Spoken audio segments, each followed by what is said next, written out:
Hey there, everyone, and welcome to another episode of the Local Influencers Podcast. I'm your host, Abel, and today I have Aislinn with me of Clover and Leaf. Hello, Yes. Aislinn, how are you? Good. How are you? I'm doing well this evening. Like I was telling Aislinn before, my nephew's upset with me because I'm working to him and I'm not playing Pokemon. To him, that's the most important thing in the world. And Aislinn is missing her other half. Keegan was going to join us, but duty calls, so shout out to Yes. Keegan. Hello, Keegan. So Aislinn, you and your husband own Clover and Leaf. For our Yes. listeners, before we get into the backstory, can you just tell us, for our listeners that may not know or may not be familiar with your business, what exactly Clover and Leaf is and does? Sure. We are a small like home decor business. My husband is a woodworker. I am a fiber artist, and we make everything from like small projects like little pens and little trinkets to big projects. My husband actually made like our bed and our son's bed. Oh wow. So yeah, we've been doing this since early 2018.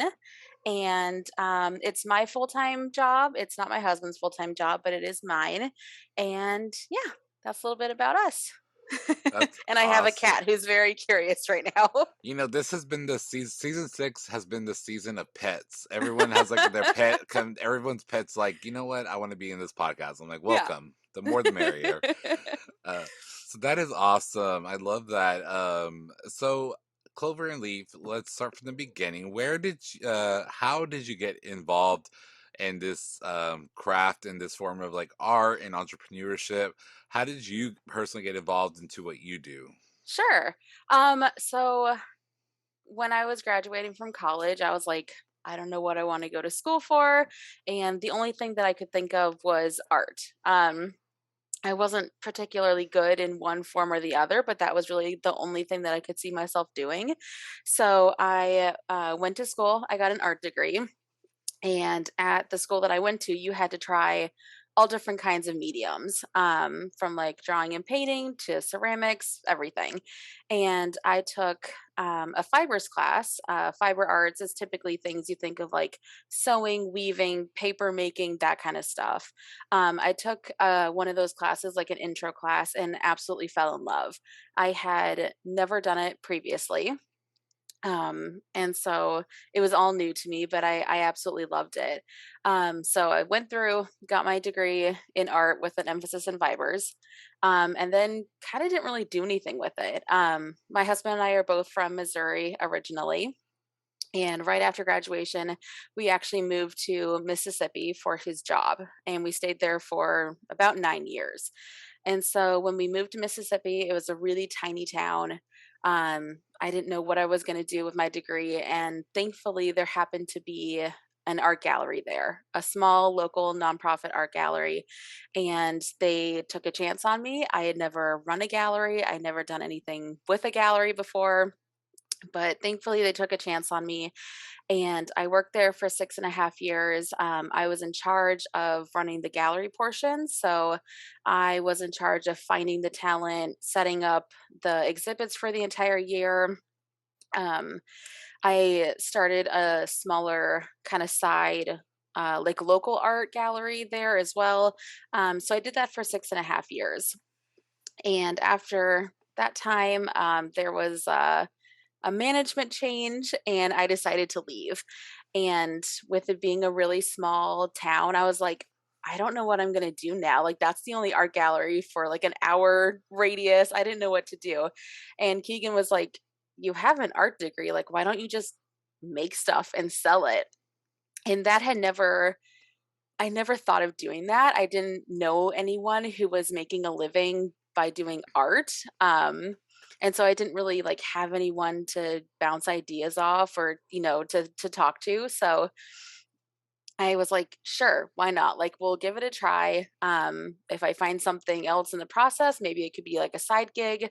And so that was in the fall of 2017. I kind of took the last part of 2017 to like set up the business properly, set up a website, all that stuff. And then in 2018, we started doing it, or I started doing it full time. Um, Again, with being in a really small town, it didn't really take off.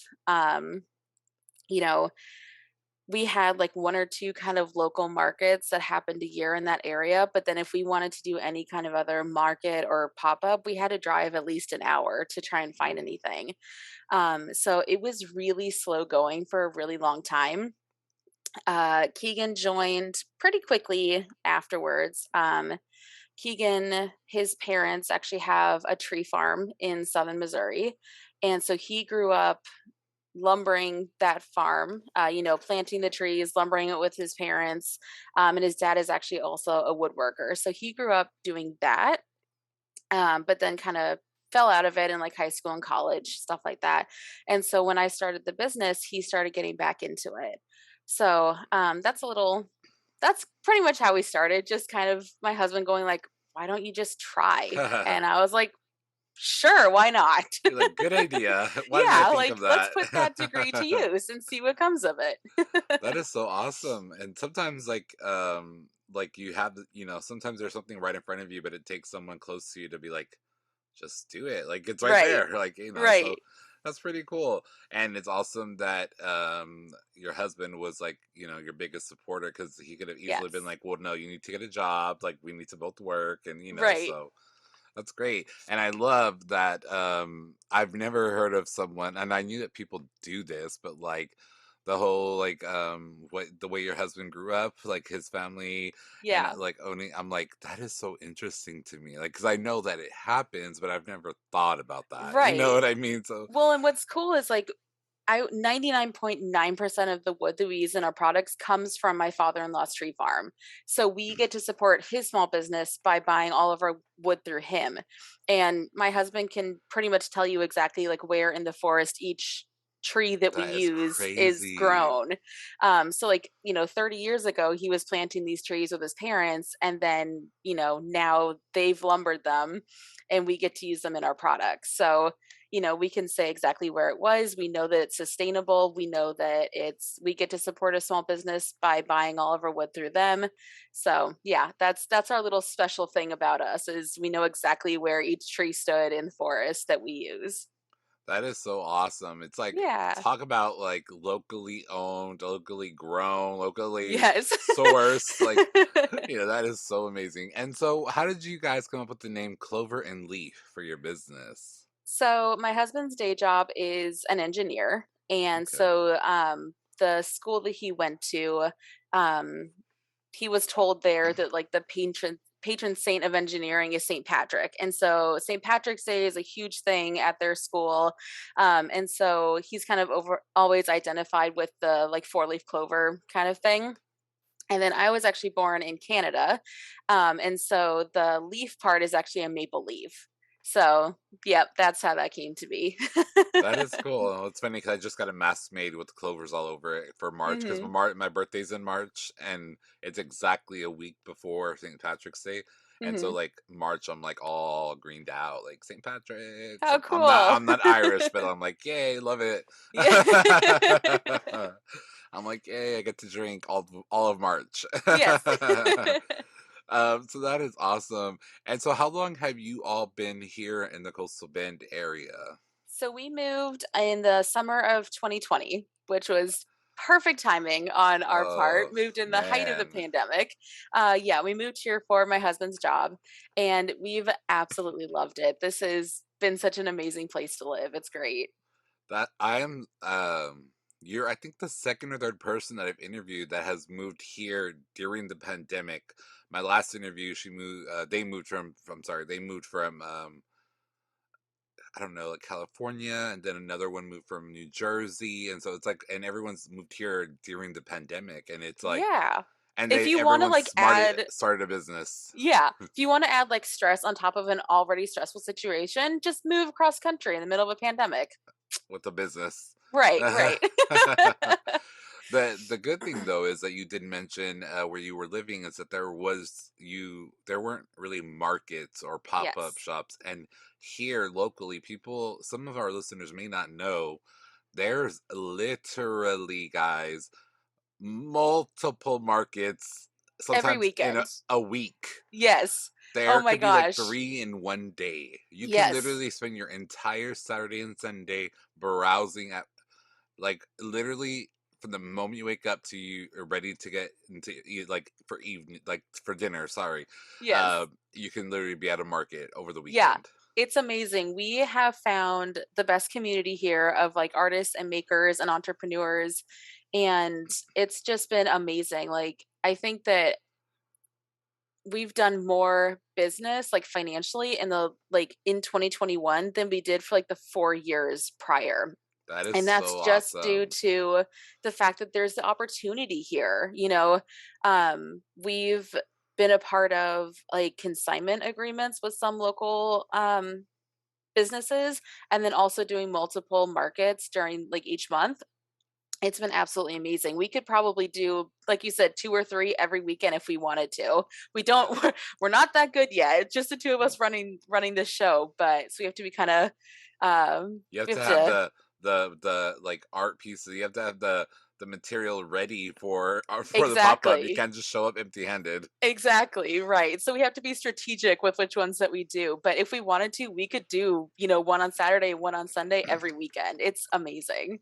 Yeah, and like I said, sometimes there's even some spread out throughout the week. It's, like, Yeah, insane how many markets there are here in town. But it's yeah, such a good thing because it gives people, working out of studios or homes or the garages or people that are just starting up a chance to go and set up somewhere and sell their yes, product or display their art and sell it, you know? So it's so exactly. amazing. There's so many good markets here in town too, so I love that. So what about I know that you said you love the community and stuff, but what about the coastal bend have you like is probably your favorite thing as far as like with you maybe personally and your business? What about this area have you like loved? I haven't asked anyone this, and I'm interested to know because I've lived here my entire life, besides when I moved away and came back. But Mhm. what is it about this place that you love? Um, so I have a couple questions. I have a couple of answers. The silly answer is when we lived in Mississippi, I had to like drive an hour to go to Target. The fact that I can drive 20 minutes is I'm good with that. Yeah. Just little things like that. I love the weather here. I'm definitely a girl who loves the warm and the sun, so that is perfect for me. My family came down for Christmas and it was like what 85 on Christmas, and they were like, "This is so weird." I'm like, "No, this is great." Like, coming from, like, the Midwest, like, I hated winters there because it was always cold and snowy. I love the weather here, but for the business, just, like, the support, I feel like I've heard stories of other entrepreneurs and small businesses moving to a new town and not feeling very welcome, or having the businesses that are already there feeling like someone is kind of stepping on toes or trying to take clientele, that kind of stuff. Mm. I've never once felt like that. We've been at markets and we've had people come up and say, "Hey, I really like your stuff. You should reach out to this person and this person and this person because I think your stuff would do really well there." Or, I Nikki, literally have like 5 people in my head that I right? was like gonna tell you about afterwards. Right. We when we first moved here, we were just kind of walking around and we ran into Nikki made in Corpus Christi, her shop, Oh, I and we love were talking with her Nikki. and she gave me like 10 different like resources just off the bat. Just because I told her that like we were a small business, and she was like, "You need to reach out to this person. They'll help you get like your tax stuff set up. You should reach out to this person. They know all the markets happening." She just like freely is just such a wealth of knowledge and doesn't expect anything in return. She just wants people in this area to do well. And I feel like that's something that is very unique to this area. It's not something that we have experienced before. I love that. I love that you said that because I was hoping for that because a lot of people I have interviewed said that they do feel a sense of community here and everyone is Yes. like there is room for everyone. Like I've even interviewed other local podcasters about their podcasts just because they're from the coastal bend. You know Right. what I mean? I'm like, that's fine. You can be on my podcast. You're not my competition. Like Right. you're a podcast. There's no one else like me. You're you and I'm me. So Right. let me get to know you. And so Yeah, but Nikki, so shout out to Nikki from Made in Corpus Christi. Yeah, Nikki was a guest on one of my earlier seasons, and she actually even sponsored I think an episode or two, a couple of episodes. She That's was how I sponsor, so that's how I found the podcast. I think oh, that she had awesome. posted that she was on it or something, so I started looking into it. Yeah, that's how I found you. Awesome. I love that. Yes. And I love that just like you said, it is besides the weather, and we won't get into that because I get irritated by the weather. But there is a very strong sense of, if you're around the right people, there is a very strong sense of community here with Yes. small business owners, entrepreneurs, content creators, which I'm really digging into this year and next. And it's just very, very exciting Yes. because Corpus Christi, a lot of people that are from here are like, there's nothing to do. It's so small. I'm like, Right. guys, there is so much to do. I get calendar invites like crazy, and I'm a manager in retail, so unfortunately I can't make like Right. 90% of my in calendar invites. And I'm like, guys, y'all have no idea what's happening out here because I have to say no to Right. a lot. I hear that from people and I'm like, Are we living in the same area? Because, like, yeah, like you said, my calendar's full. Like, Yeah. I could go to something every single night if I wanted to. And yeah, it, Yeah, like for our listeners, we're recording this on a Saturday night. Like yeah, literally, like we're doing something. Like I know it's not like something out and about, but like this is on our calendar. Like this right. is like literally our, and then tomorrow's like my one day I'm allowing myself. It's my day off, and I'm like, I am not going anywhere Not doing because anything. next week on my day off I have so much in my calendar, and Yeah, um I'm like, yeah, it's just like people, that's why I want this podcast, that's why I have right, you on. And it's like, come on guys, let's go out and open your eyes a little bit. So right.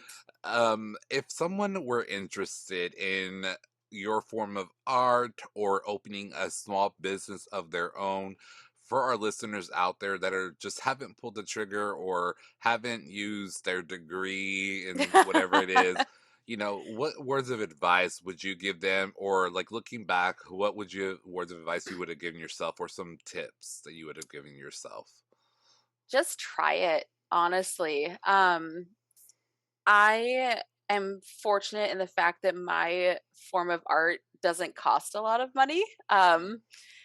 So, I wasn't investing thousands and thousands, like my whole life savings into doing this when I started, but it still was scary because I was used to bringing in a steady income and then all of a sudden it stopped. And I was like, if I don't make this work, there goes half of our income that we rely on. And so it was scary, but I also, you never know what's going to happen if you don't try.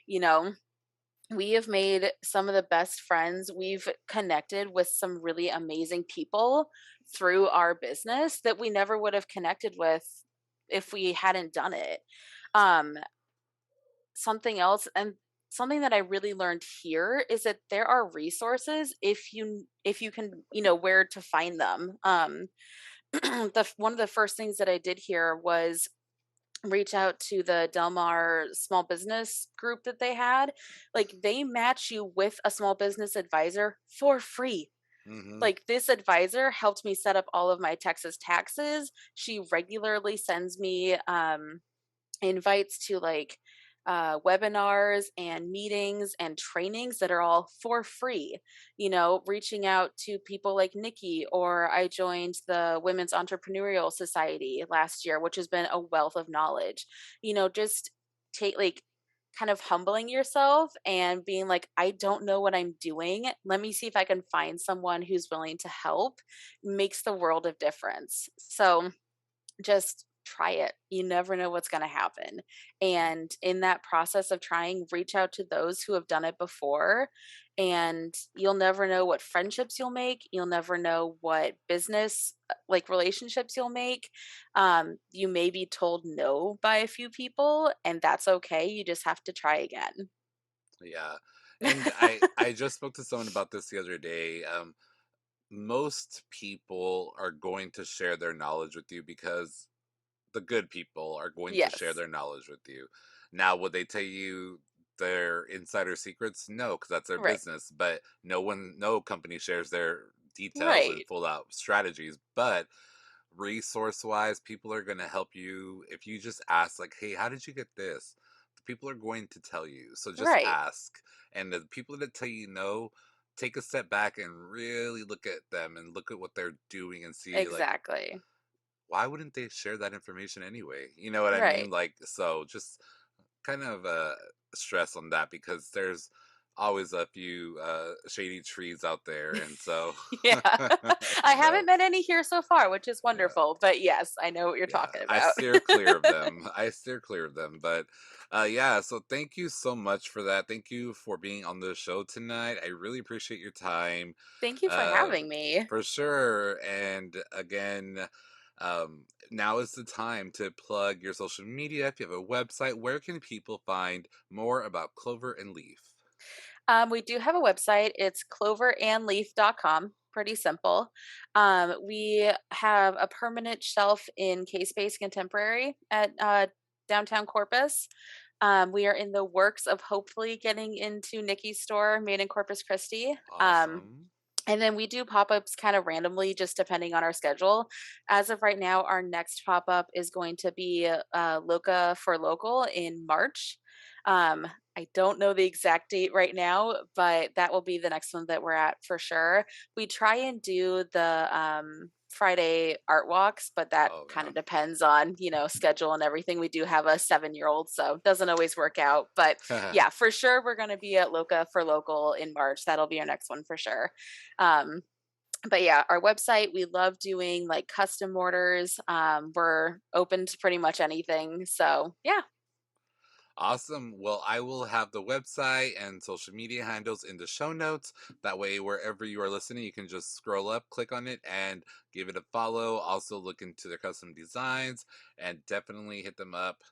It's just even looking on Instagram, some of the stuff is so cool. And I love thank that you. it's like locally, like literally locally owned, like resource, like everything that's in Yeah. the family. Love that. So again, thank you so much for being here tonight. I really appreciate your time. Thank And you. for all of my listeners out there, wherever you are listening, head out into your community, make a positive change, and do some good. Thank you, and we will talk next time.